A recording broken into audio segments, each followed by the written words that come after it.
then you'll see that experience start taking place the way we're talking about. Okay, I'm learning stuff too here, guys. So, you know, it's the only way I can learn his ways. What about you, my friend? Out here in the green? Yeah? Buddy? Yes, sir. Oh, man.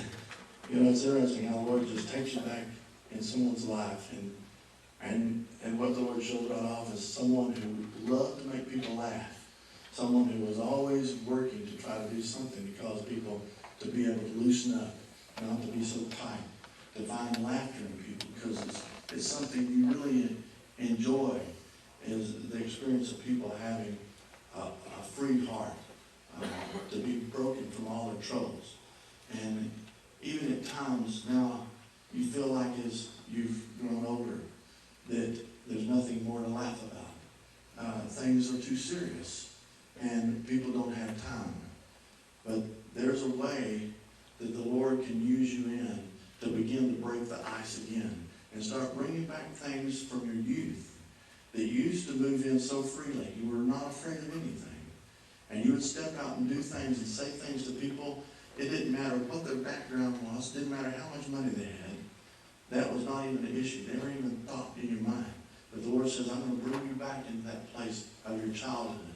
With childlike faith, you'll begin to step out.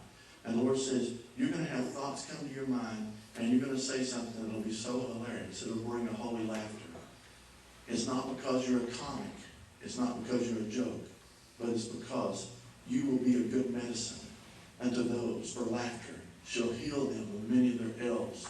She'll heal them of many of the miseries. There's people that come around you that are this close to suicide. There's people that come close to you who are just about ready to give it all up. And the Lord says, I want to use you as one that will touch their heart, to break them loose, to be able to set them free. There's people who are going through so much agony right now financially for other reasons. And the Lord says, I'm going to use you. Don't try to do it. Don't even try to make it happen. But the Lord said, when it comes, when that thought comes, just express it. And I'll express it through you in a way that will cause those people to be released and set free from those things that hold them in harbor, just like a ball and chain, keeping them from being able to get free from their troubles, their woes. And the Lord said, there will be many times that you'll see that these things will come to you in dreams. You'll awaken. And there'll be one-liners that you'll write down. Just thoughts. Just things that you'll write down that when you look at it, you'll think, well, that doesn't mean anything. I don't understand it. But then you'll see something later, whether it's on television or see it on paper.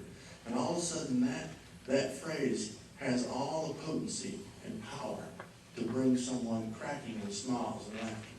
And the Lord said, I want to use you that way, as one that would just come in, as one who's always like you are, silent to the last minute until somebody says something to you, and then all of a sudden when you speak, everything will break because they will know they have been set free. What do you do, brother? You spirit. My mind's being blown right now.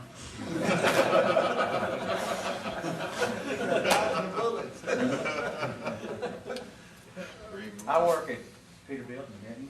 Okay. So, what were you like as a young man? You hit the nail on that. What was sometimes they call him Nutty Buddy. Nutty Buddy? Because of his one-liners, his joking, and You've talked to my brother, haven't you? no. I did talk to your brother, yeah.